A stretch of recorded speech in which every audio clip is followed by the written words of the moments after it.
ஆண்டவராகிய இயேசு கிறிஸ்துவின் இனிய நாமத்தினாலே தெய்வ பிள்ளைகள் அனைவருக்கும் என்னுடைய 2021 ஜூலை மாத வாழ்த்துக்களை தெரிவித்துக் கொள்கிறேன். ஆண்டவர் மிகுந்த கிருபையினாலே நம்முடைய வாழ்நாட்களில் ஒரு புதிய மாதத்தை நமக்கு தந்திருக்கிறார். இம்மட்டும் நம்மை நடத்தின தேவன் இந்த ஜூலை மாதத்திலும் நம்மை நடத்த வல்லவராய் இருக்கிறார். நீங்கள் விசுவாசிக்கிறீங்களா? நீங்கள் விசுவாசிப்பீர்கள் என்று சொன்னால் கர்த்தர் நிச்சயமாக உங்களையும் நம்மை நடத்துவார். ஆமென். உலகமெங்கிலும் இந்த பெருந்தொற்றினாலே கோவிட்-19 வைரஸ்னாலே பெருந்தொற்றினாலே கலங்கி கொண்டிருந்தாலும் இம்மட்டும் நம்மை பாதுகாத்து வழிநடத்தின தேவன் இனிமேல் நம்மை பாதுகாக்க வல்லவராக இருக்கிறார். இந்த புதிய மாதத்திலே உங்கள் அனைவரையும் சந்திப்பதிலே நான் மகிழ்ச்சி அடைகிறேன்.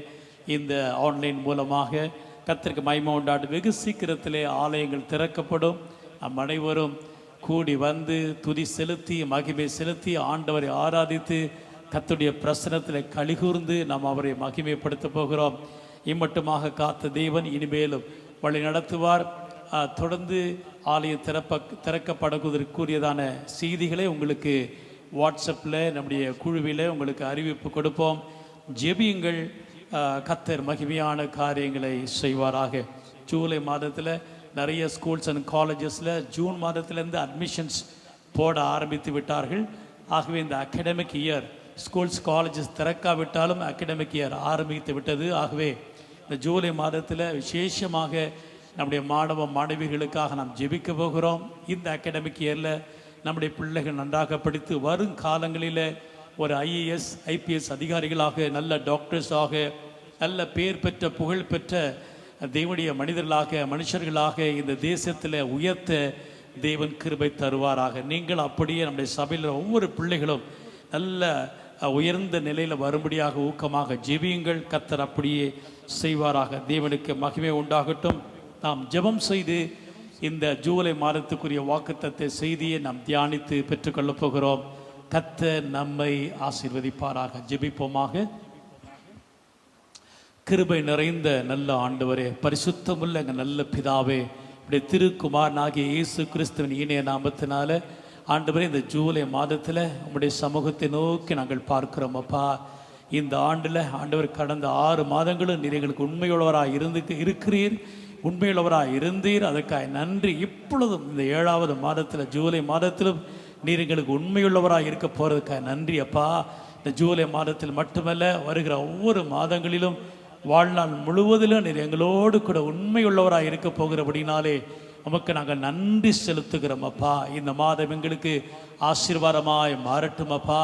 ஆல் நேஷன் சபையில் இருக்கிற ஒவ்வொரு தெய்வ பிள்ளைகளுக்கும் செழிப்பின் மாதமாக, ஆசீர்வாதத்தின் மாதமாக, நன்மையின் மாதமாக, எதிர்பார்த்திருக்க நன்மைகளை பெற்றுக்கொள்ளுகிற மாதமாக, புதிய வாசல்கள் திறக்கப்படுகிற ஒரு மாதமாக, நன்மையும் கிருபையும் சுதந்திரிக்கிற ஒரு மாதமாக, உயர்வையும் மேன்மையும் பெற்றுக்கொள்ளுகிற ஒரு மாதமாக, நல்ல சுகத்தையும் பலத்தையும் ஆரோக்கியத்தையும் ஐஸ்வர்யத்தையும் செழிப்பையும் மேன்மையும் பெற்றுக்கொள்ளுகிற ஒரு மாதமாக கர்த்தர் நீர் ஆசீர்வதித்து தருவீராக.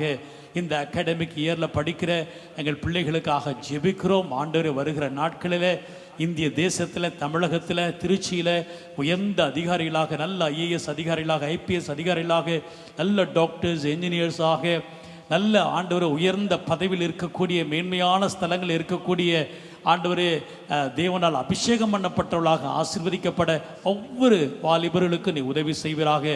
சிறு பிள்ளைகளுக்கு கர்த்தர் உதவி செய்வீராக. அப்படிப்பட்ட அபிஷேகத்தை அவர்களுக்கு தருபடியாக நாங்கள் வேண்டிக் கொள்கிறோம். இந்த ஆல் நேஷன் சபையில் இருக்கிறதான சண்டே ஸ்கூல் சில்ட்ரனும் வாலிபர்களும் ஆண்டவரே, தேசத்தில் உயர்ந்த இடங்களை பெற்றுக்கொள்ளும்படியாக வாழ்த்தி நான் ஆசீர்வதிக்கிறேன் தாப்பனே.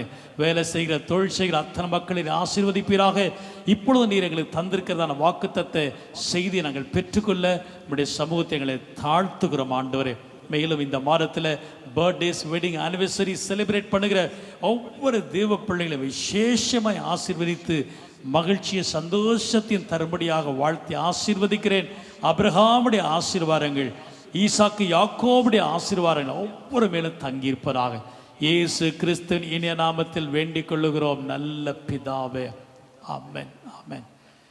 Price the Lord. கர்த்தர் நம்மை ஆசீர்வதிப்பாராக. ஒரு முறை கூட இந்த ஜூலை மாதத்தில் பிறந்திருக்கிற ஒவ்வொருவருக்கும் என்னுடைய பிறந்த நாள் வாழ்த்துக்கள். அதே போல் இந்த ஜூலை மாதத்தில் வெட்டிங் ஆனிவர்சரி செலிப்ரேட் பண்ணுகிற ஒவ்வொருவருக்கும் என்னுடைய வாழ்த்துக்களை தெரிவித்துக் கொள்கிற கர்த்தர் உங்களை, உங்கள் குடும்பங்களை கர்த்தர் ஆசீர்வதிப்பாராக. இந்த ஜூலை மாத வாக்குத்தத்த செய்திக்காக தேவனுடைய சமூகத்தில் காத்திருந்த போது மிக அருமையான ஒரு வாக்குத்தத்தத்தை தேவன் தந்திருக்கிறார். உங்கள் மத்தியிலே அதை பகிர்ந்து கொண்டு ஆண்டவருடைய மகிமைக்கு எதுவாக ஜெபிக்க நான் விரும்புகிறேன். கர்த்தருக்கு மகிமை உண்டாடும். தேவன் தம்முடைய பிள்ளைகளை குறித்து உயர்ந்த எண்ணங்களை வைத்திருக்கிறார். ஒரு தாயின் தகப்பனும் ஒரு குழந்தை பிறந்த உடனே அந்த குழந்தை குறித்து எவ்வளோ ஒரு மேன்மையான எண்ணங்கள் வைத்திருப்பாங்க. என் பிள்ளைகள் நல்லா படிக்கணும், உயர்ந்த இடத்துல வரணும், செழிப்பாக இருக்கணும், ஆரோக்கியமாக இருக்கணும், ஆசீர்வாதமாக இருக்க வேண்டும். அப்படி தானே நீங்கள் நினைக்கிறீங்க. உங்கள் பிள்ளைகள், பெற்றோர்கள் உங்கள் பிள்ளைகளை குறித்து அப்படி தானே நினைக்கிறீங்க. அதே போல் பரம தகப்பனாகிய நம்மளுடைய சர்வ வல்லமையுள்ள தேவன் நம்மை குறித்து உயர்ந்த எண்ணங்களை வைத்திருக்கிறார். அதை நல்ல வாக்கு தத்தங்களாக தந்திருக்கிறார். அதை உங்கள் மத்தியில் பகிர்ந்து கொள்ள போகிறேன். கர்த்தருடைய வாக்கு தத்தத்தின்படியே நம்மை ஆசீர்வதிப்பாராக. கர்த்தருக்கு மகிமை உண்டாதாக. உபாகமம் புத்தகத்தில் 28ஆம் அதிகாரம், டியூட்டனாமி சாப்டர் 28 verse 14. உபாகமத்தின் புத்தகம் 28:14 நான் உங்களுக்காக வாசிக்கிறேன். இன்று நான் உனக்கு விதிக்கிற உன் தேவனாகிய கர்த்தரின் கட்டளைகளை கைக்கொள்ளவும் அவைகளின்படி நடக்கவும் அவைகளுக்கு செவி கொடுத்து வந்தால் கர்த்தர் உன்னை வாலாக்காமல் தலையாக்குவார், நீ கீழாகாமல் மேலாவாய். ஹல்லேலூயா. தேவனுடைய வாக்குத்தத்தம் அவருடைய பிள்ளைகளை குறித்து, உன்னை வாலாக்காமல் தலையாக்குவார், நீ கீழாகாமல் மேலாவாய். ஹல்லேலூயா. ஆமென். ஆங்கிலத்தில் வாசிக்கிறேன். ஆம்பிளிஃபைட் பைபிள் என்கிறதான ஒரு டிரான்ஸ்லேஷன் இருக்கிறது. அதிலிருந்து நான் வாசிக்கிறேன். The Lord will make you the head and not the tail, and you will be above only and you will not be beneath. If you listen and pay attention to the commandments of the Lord your God, which I am commanding you today, to observe them carefully. தேவனுடைய பிள்ளைகளே, ஆண்டவராகிய தேவன் ஏராளமான வாக்குத்தத்தங்களை இந்த முழு வேதாகமத்திலும் நமக்கு தந்திருக்கிறார். தேவனுடைய வாக்குத்தத்தங்கள் எல்லாம் கிறிஸ்துவுக்குள் ஆம் என்றும் ஆமேன் என்றும் இருக்கிறது. எல்லா வாக்குத்தத்தங்களும் அவருடைய இயேசுவின் இரத்தத்தால் மீட்கப்பட்டு தேவனுடைய பிள்ளைகளாக இருக்கிற ஒவ்வொருவருக்கும் உரிமையாக பெற்றுக்கொள்ளத்தக்கதாக தேவன் அதை வைத்திருக்கிறார். அதற்கான கற்பனைப்படி நாம் நடந்து கொள்ளும்போது நிச்சயமாக அவருடைய வாக்குத்தத்தங்கள் உண்மையாக நம்முடைய வாழ்க்கையில் நிறைவேறக்கூடியதாக இருக்கிறது. விசேஷமாக இந்த மாதத்தில் தேவ பிள்ளைகளுக்காக ஜெபித்த போது, ஆல் நேஷன் சபை மக்களுக்காக விசேஷமாய் ஜெபித்த போது, சபைக்காய் ஜெபித்த போது தேவன் இந்த வாக்கு தத்தத்தை தந்தார். இந்த வாக்கு தத்தம் சொல்லுகிறது, கர்த்தர் உன்னை வாலாக்காமல் தலையாக்குவார், நீ கீழாகாமல் மேலாவாய். தேவனுடைய அநாதி விருப்பம் உலகமெங்கிலும் இருக்கிற சகல ஜனக்கூட்டத்தின் மத்தியிலும் இயேசுவை ஏற்றுக்கொண்ட அவரை ஆராதிக்கிறதான தேவ பிள்ளைகள் ஒவ்வொருவரும் ஆண்டவர் இந்த தேசத்திலே அவர்கள் தலையாக இருக்க வேண்டும், அவர்கள் மேலாக இருக்க வேண்டும் என்று விரும்புகிறார். நீங்களும் நானும் எப்படி இருக்க வேண்டுமா? we must be a head and not a tail, and God wants to make us to be in a position above all. எல்லாவற்றிலும் மேலாக உயர்த்த தேவன் விரும்புகிறார். அதைத்தான் இந்த உபாகம புத்தகத்தில் 28 1ஆம் வசனமே அதைத்தான் சொல்லுகிறது. அதை கடைசி பகுதியை வாசிக்கிறேன். உன் தேவனாய கர்த்தர் பூமியில் உள்ள சகல ஜாதிகளிலும் ஒன்று மேன்மையாக வைப்பார். இந்த வாக்கு தத்துவத்தில் 2 காரியத்தை நான் சொல்ல விரும்புகிறேன். முதலாவதாக, தேவன் தம்முடைய பிள்ளைகள் எங்கிருந்தாலும் தலைமைத்துவத்தில் லீடர்ஷிப்ல மேன்மையாக இருக்க வேண்டும். Not just be a followers, but Jesus want you and me to be a leader. இயேசு இரத்தத்தால் மீட்கப்பட்டு அவருடைய அபிஷேகத்தை பெற்று அவரை நேசிக்கிறதான ஒவ்வொருவரும் படிக்கிற இடத்துல ஒரு தலைமைத்துவம், வேலை செய்கிற இடத்துல ஒரு தலைமைத்துவம், பிஸ்னஸ் பண்ற இடத்துல ஒரு தலைமைத்துவம், ஊழியங்களில் ஒரு தலைமைத்துவம். ஆண்டவர் தலையாகத்தான் இருக்க வேண்டும் என்று விரும்புகிறார் ஒழிய ஒரு வாளாக இருக்க வேண்டும் என்று அவர் விரும்பவில்லை. நீங்க தலையாக இருக்க விரும்பலைங்களா? இன்னைக்கு வேலை செய்கிற இடங்களில் பல ஆண்டுகளும் சாதாரண சின்ன வேலையே செய்து கொண்டு வாழ்க்கையை முடிக்கிறவங்க எத்தனை பேர் இருக்கிறாங்க? கர்த்தருக்கு ஸ்தோத்திரம். எத்தனை பேர் தான் தன்னுடைய வாழ்க்கையில கீழான நிலைமையிலேயே இருந்து வாழ்க்கையை அவர்கள் ஓட்டத்தை முடிக்கிறதை நம்ம பார்க்கிறோம். ஆனால் தேவனுடைய விருப்பம் அப்படி அல்ல. தேவனுடைய பிள்ளைகள் சாதாரண நிலைமையில இருந்தாலும் எப்பொழுது அவர்கள் இயேசுவை ஏற்றுக்கொண்டார்களோ அவரை படிப்படியாக மேன்மையாக உயர்த்தி ஒரு தலைமைத்துவத்துக்கு தேவன் கொண்டு வர விரும்புகிறார். இந்த வாக்குத்தத்தத்தில் 2வது பகுதியை நான் வாசிக்கிறோம். நீ கீழாகாமல் மேலாவா என்று சொல்லுகிறார். சமுதாயத்தின் நிலைமையில ஒரு தள்ளப்பட்ட நிலைமையில அல்ல, சமுதாய நிலைமையில உயர்ந்த இடத்துல வைக்கும்படியாக விரும்புகிறார். இதே உபாகமத்தில் நீங்க வாசித்து பார்த்தா 28:44 சில பேர் கீழான நிலைமைக்கு போயிடுவாங்களாம். பொருளாதாரத்தில் கடன் கொடுத்தவனுக்கு அடிமை என்று பார்க்கிறோம். அவன் மேலான நிலைமை தலையாக இருப்பான். கடன் கொடுத்தவன் தலையாக இருப்பான், நீ வாளாக இருப்பான் என்று சொல்லி அந்த 28:44 கர்த்தருடைய கட்டளை கீழ்ப்படியாதவர்களை குறித்து அங்கே சொல்லப்படுகிறார். அதாவது சில சமயத்தில் சமுதாயம் நிலைமையில பெற வேண்டிய ஆசீர்வாதம் இல்லாமல் ஏளனத்துக்கும் ஏச்சுக்கும் பேச்சுக்கும் பழிச்சொல்லுக்கும் கடவுள் கொடுக்க வேண்டியதான ஆசீர்வாதங்களை பெற்றுக்கொள்ள முடியாமல் தாழ்த்தப்பட்ட நிலைமையில இருக்கிற நிலைமையில அப்படி அல்ல, அப்படிப்பட்டவர்கள் எல்லாம் இருக்கிற இடத்துல உயர்ந்து இருக்க நல்ல திருமணங்களை கத்த தர விரும்புகிறார், நல்ல பிள்ளைகளை கத்த தர விரும்புகிறார், நல்ல வேலை வாய்ப்புகளை தர விரும்புகிறார், நல்ல செழிப்பை தேவன் தர விரும்புகிறார், நல்ல ஆசீர்வாதங்களை தந்து மேன்மையான இடத்துல ஹல்லேலூயா எல்லாரும் அண்ணாந்து பார்க்கக்கூடிய இடத்துல தேவன் வைக்க விரும்புகிறார். நீங்க அப்படி விரும்புறீங்களா? அநேகருக்கு நான் ஆசீர்வாதமாக மாறணும், ஆண்டவரே என்னோட செழிப்பிலும் குடும்பத்திலும் சமுதாயத்திலும் நான் மேன்மையான இடத்துல இருக்கணும் அப்படி விரும்புகிறீங்களா? தேவன் அதை விரும்புகிறார், நம்முடைய கர்த்தர் அதை விரும்புகிறார்.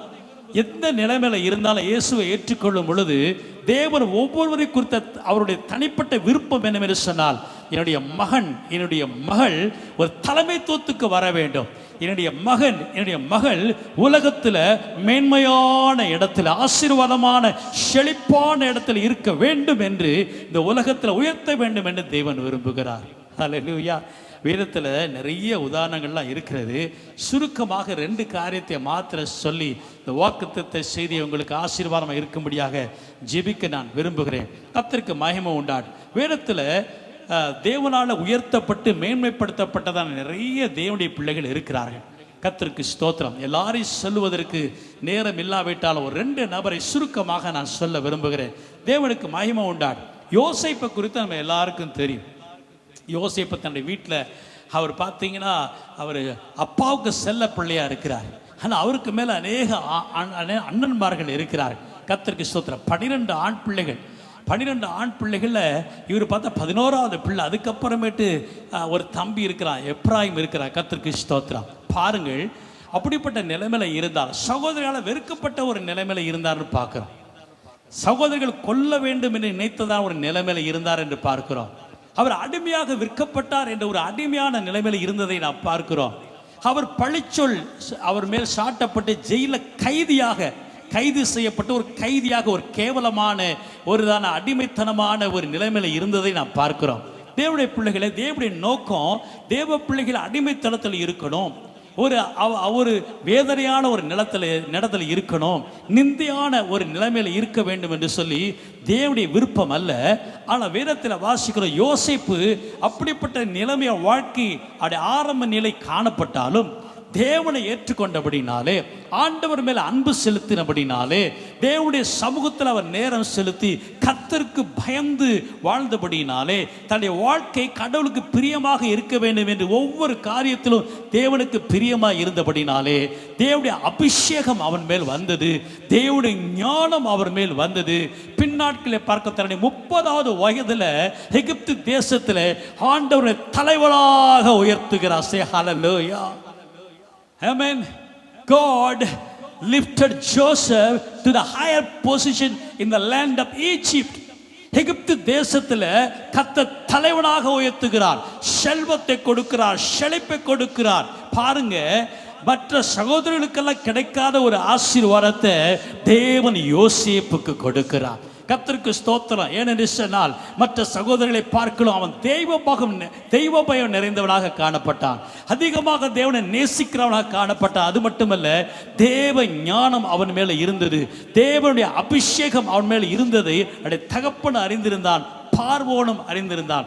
வேதத்தில் வாசிக்கிற ஆதியாகமம் புத்தகத்தில் Genesis chapter 45 verse 8, ஆதியாகமம் புத்தகம் 45:8 வாசிக்கும் போது ஆதலால் நீங்கள் அல்ல, தேவனே என்னை இவ்விடத்துக்கு அனுப்பி என்னை பார்வோனுக்கு தகப்பனாகவும் அவர் குடும்பம் அனைத்திற்கும் கர்த்தனாகவும் எகிப்து தேசம் முழுவதுக்கும் அதிபதியாகவும் வைத்தார். யோசேப்பு தன்னுடைய சகோதரர்களை குறித்து அவர் சொல்லும் பொழுது, சகோதரத்தில் சொல்லும் பொழுது, எகிப்து தேசத்தில் உயர்த்தப்பட்ட நிலைமையில் இருக்கும்போது, தன்னை அறிமுகப்படுத்தும் போது அப்படி சொல்லுகிறார். ஆங்கிலத்தில் வாசிக்கிறேன். So then it was not you who sent me here, but God.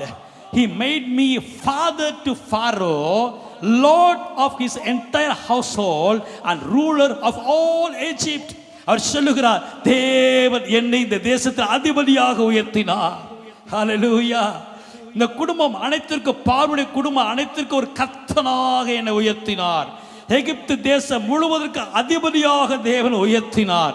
ஹல்லேலூயா. பார்வோனுக்கு, ராஜாவுக்கு தகப்பனாக என்னை உயர்த்தினார். பார்வோனுடைய வயசு என்ன, யோசேப்புடைய வயசு என்ன, தேவனுடைய சித்தம், விருப்பம், இயேசு ரத்தத்தால் மீட்கப்பட்ட தேவனுடைய பிள்ளைகள் ஒவ்வொருவரும் தன்னுடைய வாழ்க்கையில சமுதாய நிலைமையிலும் சரி அல்லது கர்த்தருக்கு ஸ்தோத்திரம், அவர் சமுதாய நிலைமையிலும் உலக பிரகாரமான வாழ்க்கையின் நிலைமையிலும் அவர் உன்னதமான இடத்தை பெற்றுக்கொள்ள வேண்டும் என்று தேவன் விரும்புகிறார். அல்லேலூயா. இங்கே பொலிட்டிக்கல் நிலைமையில பார்க்கிறோம். இந்த பொலிட்டிக்கல் ஸ்டேட்டஸ் அண்ட் ஆல்சோ இந்த social status, God lifted Joseph in a higher place. இன்னைக்கு நாம நிறைய பேர் யோசேப்புடைய நிலைமையில இருக்கிறோம். அநேகர் ஏளனமா பேசுறாங்க, தள்ளி வைக்கிறாங்க, இவனை எப்படா ஒழிச்சு கட்டலாம் நினைக்கிறாங்க, பொறாம பிடிக்கிறாங்க. இப்படிப்பட்ட நிலைமையில தான் இருக்கிறோம். நீங்க அப்படி இருக்கீங்களா? ஆனா அப்படிப்பட்ட உங்களை தகப்பனாக, கர்த்தனாக அல்லது எகிப்து தேசத்துக்கு அதிபதியாக யோசேப்பு உயர்த்தப்பட்டது போல ஆண்டவர் ஒவ்வொருவரையும் உயர்ந்த இடத்தில் உயர்த்தி ஒரு தலைவனாக பார்க்க விரும்புகிறார். இந்த சமுதாயத்தில் தேவனுடைய பிள்ளைகள் மற்றவர்களை வழிநடத்தக்கூடிய தலைவர்களாக இருக்க வேண்டும். அநேக ஆயிரங்களுக்கு அவர்கள் ஆசீர்வாதமாய் மாற வேண்டும். யோசேப்புடைய வாழ்க்கையில் எப்படி அவர் உயர்த்தப்பட்டார் என்று நம்ம ஆராய்ந்து நிதானித்து பார்ப்போம் என்று சொன்னால், யோசேப்பு மேலே தேவனுடைய அபிஷேகம் இருந்தது, யோசேப்பு மேலே தேவ ஞானம் இருந்தது. அந்த காலத்தில் நியாயப்பிரமாணம் கிடையாது, வேத புத்தகம் கிடையாது. ஆனால் தேவனுடைய சமூகத்தை அதிகமாக நேரம் செலவிட்டார். கர்த்தரை தமக்கு முன்னாக வைத்துக் கொண்டார். தேவனுக்கு பயப்படுகிற பயம் அவருக்கு இருந்தபடினாலே கர்த்தருடைய அபிஷேகத்தை அளவில்லாமல் ஊற்றினார். தன்னுடைய ஞானத்தை அதிகமாய் தந்தார். எல்லாரும் அந்த ஞானத்தை பார்த்தார்கள். எல்லாரும் அவனுக்குள் இருந்த அபிஷேகத்தை பார்த்தார்கள். பார்வோன் அதையெல்லாம் பார்த்த பிறகு கர்த்தருக்கு ஸ்தோத்திரம், எகிப்து தேசம் முழுவதுக்குமே அதிபதியாக தேவன் உயர்த்தினார். He became the ruler of Egypt. உங்களுக்கு நம்பிக்கை இருக்கிறா? நீங்க எந்த நிலைமையில இருந்தாலும் தேவன் உங்களை உயர்த்த வல்லவராக இருக்கு. அவர் விரும்புகிறார். யோசேப்பை போல நம்பிக்கையற்ற நிலைமையில இருக்கார். அவர் ஜெயிலில் இருக்கிறார், கூலிக்குள்ள கிடந்தார், ஒரு அடிமையாக ஒரு வீட்டில் வேலை செய்து கொள்ள வேலைக்காரனாக இருந்தார். ஆனால் அப்படிப்பட்ட ஆளுதான் கர்த்தர் ஒரு தலைவனாக உயர்த்துகிறார், தகப்பனாக, ஒரு கர்த்தனாக, ஒரு அதிபதியாக உயர்த்துகிறார். உன்னையும் உயர்த்த முடியும். இந்த நாள்ல இருந்து சொல்லுங்க, ஏசப்பா நீ என்ன தலைவனா உயர்த்த விரும்புறீங்க. Lord make me a leader. Lord make me a ruler of our nation. சொல்லுங்க, ஜெபம் பண்ணுங்க. ஆண்டவரே அப்படிப்பட்ட அபிஷேகத்தை எனக்கு தாரோ என்று சொல்லுங்க. அப்படிப்பட்ட அபிஷேகத்தின் தரிசனத்தின் வாக்குத்தத்தை நீங்க பெற்றவளாக இருந்தால் இந்த காலத்தில் நான் வாழுகிறதா, இந்த காலத்தில் கர்த்தர் ஏற்ற வேளையிலே உங்களை உயர்த்த வல்லவராக இருக்கிறார். சகோதரா, இந்த தேசத்தில் பொருளாதாரத்தில் உன்னை உயர்த்தி அநேகருக்கு ஆசீர்வாதமாக மாற்றுவார். உன்னுடைய பிசினஸ்ல உயர்ந்த இடத்துல கர்த்தர் கொண்டு வருவார். நீ படிக்கிற ஸ்தானத்தில், வேலை செய்கிற இடங்களிலே உயர்ந்த இடத்துல கொண்டு வருவார். உன் ஊழியங்களிலே உயர்ந்த இடத்துல கொண்டு வருவார். உனக்கு பின்னாடி ஆயிரக்கணக்கான மக்கள் பின்பற்றுவார்கள். நீ அநேகரை வழிநடத்தக்கூடிய ஒரு பெரிய தலைவனாக நீ இருக்கக்கூடிய ஒரு அபிஷேகத்தை தேவன் தர வல்லவராக இருக்கிறார். ஹல்லேலூயா. தேவன் அப்படியே உனக்கு செய்வாராய். என் வாழ்க்கை சொல்ல மாறுமான்னு நினைக்கிறீங்களா? தேவன் மாற்றுவார். என் நிலைமை இப்படியே இருக்குன்னு நினைக்கிறீங்களா? அப்படி இருக்காது. யோசேப்பை மாற்றினதான தேவன் உங்களை மாற்ற வல்லவராக இருக்கிறார். இரண்டாவது உதாரணத்தை சொல்லி உங்களுக்காக ஜெபிக்க விரும்புகிறேன். இரண்டாவது பார்ப்போம் என்று சொன்னால், ஒன்றும் இல்லாதவனாக இருந்து ஒரு பெரிய தலைவனாக உயர்த்தப்பட்டவர் தாவீது. 2 சாமுவேல் புத்தகத்தில் 5ஆம் அதிகாரம் 12ஆம் வசனம். 2 Samuel chapter 5 verse 12. 2 சாமுவேல் புத்தகம் 5ஆம் அதிகாரம் 12ஆம் வசனத்தில் வாசிக்கிறோம், கர்த்தர் தன்னை இஸ்ரவேலின் மேல் ராஜாவாக திடப்படுத்தி தம்முடைய ஜனமாகிய இஸ்ரவேல் நிமித்தம் தன்னுடைய ராஜ்யத்தை உயர்த்தினார். என்று தாவீது கண்டறிந்தான். Then David knew that the Lord has established him as a king over Israel and had exalted his kingdom for the sake of his people Israel. அந்த காலகட்டத்தில் தாவீது அவனை ராஜாவாக தேவன் உயர்த்தார். எப்படிப்பட்டவன்? ஆட்டு இடையன், ஒரு மேய்ப்பன். He was a shepherd boy. He was 8th in his family. 8வதாக பிறந்த ஆள். சகோதரனால் உதாசீனப்பட்டதான ஒரு மகன், சகோதரன். தகப்பனால பெற்றோரால உதாசீனப்படுத்தப்பட்டதான ஒரு மகனாக இருந்தார். சிறுவனாக ஆடுகளை மேய்த்து கொண்டு இன்பமாக கடவுளை பாடி துதித்து கொண்டு, என் வேலை இது ஆடு மேய்க்கிற வேலை தான் அப்படின்னு சொல்லிட்டு ஆடை சின்சியராக மேய்ச்சார். ஆடுகள் மேலே பிரியம் வைத்து உண்மையாக அந்த சிறிய வேலையை செய்தார். ஒரு கரடி ஒரு சிங்கம் கூட தொடாத அளவுக்கு உண்மையாக பார்த்துக்கிட்டார். பரலோகத்தை தேவன் பார்த்தார், இந்த ஆட்டையே இப்படி பார்த்துக்கிறான்னா கண்டிப்பாக என் தேசத்தை இவன் பார்ப்பான், என் மக்களை இவன் பார்த்துக்குவான். ஒரு அபிஷேகத்தை தேவன் கொடுக்கிறார். அந்த அபிஷேகம் கோலியாத்தை வெல்ல வைக்கிறது. அந்த அபிஷேகம் இஸ்ரவேல் தேசத்தில் படைகளை நடத்தக்கூடிய ஒரு படை வீரனாக, ஒரு சேனை அதிபதியாக அவனை மாற்றுகிறது. சவுலுக்கு பிறகு தேவன் பெரிய ஒரு அரசனாக 40 ஆண்டுகளுக்கு மேலாக இஸ்ரவேல் தேசத்தை ஆளுகை செய்யக்கூடிய அபிஷேகத்தை தேவன் தாவீது மேலே வைத்தார். வனாந்தரத்தில் சுற்றி திரிந்தார். சவுல் கொல்லணும்னு நினைச்ச போது வனாந்தரத்தில் சுற்றி திரிந்தார். No house for to live, no place to sleep. படுக்கிறதுக்கு இடம் கிடையாது, குடியிருக்க ஒரு வீடு கிடையாது, சொந்த காசு பாக்கெட்டுக்கு அடுத்த நேரம் சாப்பாட்டுக்கு கேள்விக்குறி, எங்கடா போய் சாப்பாடு கேட்கலாம் அப்படிங்கிற நிலைமை. ஆனால் அப்படிப்பட்ட நிலைமையில் இருந்த தாவீதை அநேக ஆயிரங்களுக்கு சாப்பாடு கொடுக்கக்கூடிய பெரிய தேவாலயத்தை பொண்ணு வெள்ளியினாலும் டன் கணக்காக பொண்ணு வெள்ளியினாலும் கொண்டு ஆலயத்தை கட்டி கொடுக்கக்கூடிய அளவுக்கு, அந்த சாலமோனுக்கு கொடுக்கக்கூடிய அளவுக்கு அவ்வளோ ஐஸ்வர்யவானாக, சர்வ தேசங்களையும் ஆளுகை செய்யக்கூடிய ஒரு பெரிய ஒரு தலைவனாக, சென்ற இடத்திலெல்லாம் வெற்றியை பெற்றுக்கொள்ளக்கூடிய ஒரு போர் வீரனாக, அவனுக்கு பின்னாக ஒரு தெல்கூட்டமான ஜனங்களை வழிநடத்தக்கூடிய தலைவனாக தேவன் உயர்த்தினார். பிரியமானவர்களே, தேவன் இப்படி ஒவ்வொருவரையும் இந்திய தேசத்தில், இந்த ஒவ்வொரு உலகத்திலும் உயர்த்த விரும்பும். நீங்க விசுவாசிக்கிறீங்களா? உன்னை குறித்து தேவன் அப்படிப்பட்ட விருப்பத்தை வைத்திருக்கிறார். நம்மை குறித்து அந்த விருப்பத்தை தேவன் வைத்திருக்கிறார். திருச்சியில உயர்த்தப்படணும், தமிழகத்தில் உயர்த்தப்படணும், இந்திய தேசத்தில் தலைமைத்துவ இடத்துக்கு நாம் செல்ல வேண்டும், உலகத்தில் நாம் உயர்த்தப்பட்ட அநேக ஆயிரங்களை வழிநடத்த வேண்டும், நல்ல பெரிய ஸ்தானங்களில் உயர்த்தப்பட்டு ஆசீர்வதிக்கப்பட வேண்டும். ஒருவேளை தேவனுடைய பிள்ளைகளை நம்பிக்கை இல்லாத நிலைமையில் நீங்கள் இருக்கலாம், கவலைப்படாதீங்க. நம்ம யோசிப்புடைய வாழ்க்கையை பார்த்துருக்கிறோம், தாவீதுடைய வாழ்க்கையை பார்த்துருக்கிறோம். இவர்களெல்லாம் அவங்களுடைய அற்பமான ஆரம்பம் இருந்தது, சோர்ந்து போகலை. அவர் வாழ்க்கை என்ன இப்படி இருக்கிறது என்று கவலைப்பட்டு கலங்கி போகவில்லை. அவர் இருக்கிற நிலைமையில கர்த்தருக்குள் மகிழ்ச்சியாக இருந்தார்கள், தேவனை நேசித்தார்கள், கர்த்தருக்கு பயந்திருந்தார்கள், கொடுக்கப்பட்ட சின்ன காரியங்கள் உண்மை உத்தமமாக இருந்தார்கள். தேவன் அதை பார்த்த பிறகு ஒரு அபிஷேகத்தை ஊற்றி தம்முடைய விசேஷித்த ஞானத்தை தந்து ஆச்சரியமாக படிப்படியாக அவர்களை உயர்த்தி மேலே உட்கார வைக்க பண்ணுகிறார். சங்கீதத்தில் வாசிக்கிற 113 சங்கீதம் 7 வசனத்தில் வாசிக்கிற, அவர் சிறியவனை புழுதியிலிருந்து தூக்கி விடுகிறார், எளியவனை குப்பையிலிருந்து உயர்த்துகிறார், அவனை பிரபுக்களோடு தமது ஜனத்தின் அதிபதிகளோடு உட்கார பண்ணுகிறார். அல்லேலூயா. He raises the poor from the dust and lifts the needy from the ash heap. He seats them with the princes of his people.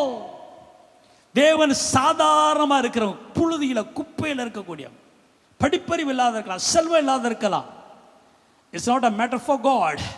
அது தேவனுக்கு ஒரு பெரிய பிரச்சனை கிடையாது. ஹல்லேலூயா. உங்களுக்கு அந்த அபிஷேகம் இருக்குதா? உங்களுக்கு அந்த தரிசனம் இருக்குதா? இந்த வாக்குத்தத்தத்தை தேவன் எனக்கு கொடுத்திருக்கிறார், நீங்க சுதந்திரிக்கிறீங்களா? தாவீதுக்கு அந்த அபிஷேகம் இருந்தது. அவருக்கு வாலிப வயசில் அவருக்கு தெரியும். அன்றைக்கு சாமுவேல் தீர்க்கதரிசி அந்த அபிஷேகத்தை, கொம்பு தைலத்தை ஊற்றப்பட்ட உடனே தெரிந்தது அவன் மேல ஒரு அபிஷேகம் இருந்தது. யோசேப்புக்கு ஆண்ட சிறு வயதிலேயே தரிசனம் கொடுத்த போது தகப்பனுக்கு தெரிந்தது இவன் விசேஷமானவன் என்று அறிந்திருந்தான். அவர்கள் எல்லாம் முன்குறிக்கப்பட்டவர்கள். ஏற்ற வேளையில கர்த்தர் உயர்த்தினார். ஒவ்வொருவருக்கும் தேவன் அப்படிப்பட்டதான அபிஷேகத்தை கொடுத்து கர்த்தர் உயர்த்துகிறார். தேவனுக்கு ஆல் நேஷன் சபையில் இருக்க ஒவ்வொருவரும் இந்த பட்டணத்தில் தேசத்தில் இந்திய தேச தலைவர்களாக உயர்த்தப்பட வேண்டும். சமுதாய நிலைமையில மேன்மையான இடங்களில் இருக்க வேண்டும். ஏசாயா தீர்க்கதரிசி அதைத்தான் அவர் சொல்லுகிறார். கர்த்தருக்கு மகிமை உண்டாகட்டும், அப்பொழுது கர்த்தரில் மன மகிழ்ச்சியாயிருப்பாய், பூமியின் உயர்ந்த இடங்களில் உன்னை ஏறி இருக்கும்படி பண்ணி உன் தகப்பனாகிய யாக்கோபுடைய சுதந்திரத்தால் உன்னை போஷிப்பேன், கர்த்தருடைய வாய் இதை செய்து சொன்னது என்று ஐசாயா 58:13. ஏசாயா 58 அதிகாரம் 14 வசனத்தில் வாசிக்கிறோம். If you keep your feet from breaking the Sabbath and from doing as you please on my holy day, if you call the Sabbath a delight and the Lord's holy day honorable, and if you honor it by not going your own way and not doing as you pleases or speaking idle words, then you will find your joy in the Lord, and I will cause you to ride in triumph on the heights of the land, and to feast on the inheritance of your father Jacob, for the mouth of the Lord has spoken. கர்த்தருடைய கற்பனைகளை கைப்பிடிக்கணும். தேவனுடைய சமூகத்தில் அமர்ந்து அவரால் பலப்படணும். அவருடைய அபிஷேகத்தை பெற்றுக்கொள்ளணும். அவருடைய ஆசீர்வாதங்களை பெற்றுக்கொள்ளணும். அவருடைய ஞானத்தை பெற்றுக்கொள்ளணும். ஆண்டவர் கொடுத்த வாக்குத்தத்தத்தின்படியாக நம்மையும் நம்முடைய தேசத்திலேயே நம்மை உயர்த்துவ கர்த்தர் வல்லவராக இருக்கிறார். உங்களை உயர்த்துவார் என்றால் உங்கள் குடும்பத்தை ஆண்டவர் உயர்த்துவார். உங்கள் சொந்த பந்தங்கள் மத்தியில் உயர்த்துவார். ஹல்லேலூயா. எல்லாரும் அண்ணாந்து பார்க்குற அளவுக்கு ஆசை உங்களால் அவங்க ஆசீர்வதிக்கப்படுகிற அளவு உங்கள் குடும்பத்தையே கர்த்தர் உயர்த்துவார். நீங்கள் தொழில் செய்யுங்கன்னா உங்கள் தொழிலையே அப்படியே உயர்த்திடுவார். உங்கள் பிஸ்னஸ் உங்களால் உங்கள் பிஸ்னஸையே கர்த்தர் உயர்த்தி எல்லா பிஸ்னஸை காட்ட உயர்த்தி மேலே வைப்பார். ஹல்லேலூயா. ஊழியங்களில் கர்த்தர் நம்மை உயர்த்தி மேன்மைப்படுத்த வல்லவராக இருக்கிறார். தேவனுக்கு மகிமை உண்டார். பிரியமானவர்களே, தேவனுடைய வாக்கு தத்தங்கள்லாம் கிறிஸ்துக்குள் ஆமென்றும் ஆமென் என்றும் இருக்கிறது. கர்த்தர் உன்னை வாலாக்காமல் தலையாக்குவார், நீ கீழாகாமல் மேலாவாய். நீ வாலாக இருக்கணும் தேவன் விரும்பல. God wants you to be head. அதே போல நீ கீழான நிலைமைக்கு போகணும் தேவன் விருப்பம் இல்லை. You will be in the higher places. God wants you to make you above all everything. எல்லாவற்றிலும் மேன்மையாக கர்த்தர் உன்னை உயர்த்த விரும்புகிறார். அதை கர்த்தரே அதை செய்வார். மனுஷங்க இதெல்லாம் செய்வாங்கன்னு எதிர்பார்க்காதீங்க. ஏன்னா நம்ம எவனையும் உயர்த்துவது அவருக்கு லேசான காரியம். ஆண்டவர் இந்த மாதத்தில் இந்த தலைமைத்துவத்துக்கு நேராக அநேகரை நடத்துவாராக. மேன்மையான இடங்களுக்கு நேராக அநேகரை கர்த்தர் நடத்துவாராக. இந்த அபிஷேகமும் இந்த தேவனுடைய ஞானமும் உங்கள் மேலே அமருவதாக. நீங்கள் விசுவாசிக்கிறீங்களா? உங்கள் பிள்ளைகளை அப்படி உயர்த்த போகிறார், உங்களை உயர்த்த போகிறார், அது நம்மை உயர்த்த போகிறார். தேவனுடைய அபிஷேகம் நம்மை உயர்த்தும், தேவனுடைய ஞானம் நம்ம உயர்த்தும். ஜெபிப்போமாக. கண்களை மூடி ஜெபிப்போம். பரிசுத்தமுள்ள எங்கள் நல்ல பிதாவே, இந்த ஆசீர்வாதமான ஜூலை மாதத்திற்காக நாங்கள் நன்றி செலுத்துகிறோம். அப்பா, கர்த்தர் உன்னை நித்தமும் நடத்துவார் என்று சொன்னீங்களே தகப்பனே. எங்களை ஒவ்வொரு நாளும், ஒவ்வொரு மாதமும், ஒவ்வொரு வருடமும் உம்முடைய வசனத்தினாலே எங்களை நடத்தி வருகிற பாதைகளுக்காக நாங்கள் நன்றி செலுத்துகிறோம். அப்பா, இந்த மாதத்திலும் ஆண்டவர் உபாகம் 28:14 வசனத்திலிருந்து உன்னை கீழாக்காமல் மேலாக்குவேன், வாலாக்காமல் தலையாக்குவேன் என்று சொன்னீர். ஆண்டவரே, thank you Lord for these promises, oh Father God. Lord, make us, every one of us, as a head, Lord, not the tail. Lord, lift us in a higher places, not in the places of beneath in the world, oh Father God. எங்களை ஆண்டவரே தலைமைத்துவத்துக்கு உயர்த்துவேன்னு சொல்லியிருக்கீங்க. இப்படி ஊழியக்கான அடியான் all nation சபையில் இருக்கிற ஒவ்வொரு சகோதரனுக்கும், சகோதரிக்கும், வாலிபர்களுக்கும், சிறு பிள்ளைகளுக்கும், தகப்பன்மார்கள், தாய்மார்களுக்காக வேண்டிக் கொள்கிற அந்த தலைமைத்துவ அபிஷேகத்தை அவர்களுக்கு தாரும். குடும்பத்தையும், வேலைகளையும், தொழிலையும், ஊழியங்களையும் நடத்தக்கூடிய அந்த அபிஷேகம் அப்படிப்பட்ட ஞானத்தால் நிரப்பும். ஆண்டவரே, யோசேப்பை போல, தாவீதை போல் அதிகமாக உம்முடைய சமூகத்தில் காத்திருந்து உம்மை நேசித்து உம்முடைய அபிஷேகத்தை பெற்றுக்கொள்ளவும், உம்முடைய வசனத்தின் மூலமாக உம்முடைய ஞானத்தை பெற்றுக்கொள்ளவும், நாங்கள் இருக்கிற இடங்களில் உயர்த்தப்பட்டு உம்மை மகிமைப்படுத்த கர்த்தாவே எங்களுக்கு உதவி செய்யும். பூமியின் உயர்ந்த இடங்களில் உன்னை ஏறி இருக்க பண்ணுவேன் என்று சொன்னீர். இந்த உலகத்தில் மிக சிறந்த இடங்களில் உமது பிள்ளைகளை நீர் உயர்த்துவீராக. எளியவனை குப்பையிலிருந்து எடுத்து பிரபுக்கள் மத்தியில், ராஜாக்கள் மத்தியில் உயர்த்துவேன் என்று சொன்னீங்களப்பா. தெய்வ பிள்ளைகளை உலகத்தில் பல நாடுகளில் உயர்ந்த இடங்களில் தெய்வன் வைப்பீராக, உன்னதமான இடங்களில் வைப்பீராக. ஆண்டவர் நல்ல சிறந்ததான அவார்டுகளை பெற்றுக்கொள்ளட்டும். ஆண்டவரை நல்ல நோபல் பிரைசஸ் பெற்றுக்கொள்ளக்கூடிய அளவுக்கு நல்ல பெரிய கோல்டு மெடலெல்லாம் கற்றுக்கொள்ளக்கூடிய அளவுக்கு நல்ல சயின்டிஸ்டுகள் உருவாக, நல்ல ஐஏஎஸ் ஐபிஎஸ் அதிகாரிகள் உண்டாகட்டும் ஆண்டவர், நல்ல ஊழியக்காரிகள் உண்டாகட்டும் அப்பா.